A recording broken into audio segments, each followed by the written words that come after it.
বন্ধুরা, আজকে আমি অন্যরকম একটা ডিমের ঝোল বানাচ্ছি। সিদ্ধ ডিমগুলোকে গ্রেটার দিয়ে গ্রেট করে নিচ্ছি। আমি 7টা ডিম নিয়েছি, এভাবে গ্রেট করে নিয়েছি। দুটো আলুকেও এভাবে গ্রেট করে নিচ্ছি। দিয়ে দিচ্ছি বড় 1 চামচ নুন, 1 চামচ হলুদ আর লঙ্কার গুঁড়ো দিয়েছি, আর দিচ্ছি 2 চামচ কর্নফ্লাওয়ার। সব কিছুকে আলতো করে মেখে নিচ্ছি। সামান্য একটু জল দিয়ে জিনিসটাকে মেখে নিচ্ছি।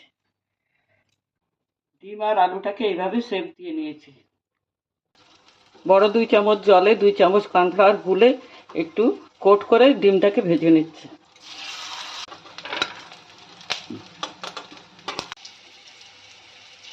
ফোড়নে দিচ্ছি তেজপাতা, গোটা জিরা, লবঙ্গ, দারচিনি, এলাচ। ফোড়নে দিচ্ছি আদা, রসুন, পেঁয়াজ আর একটা টমেটো।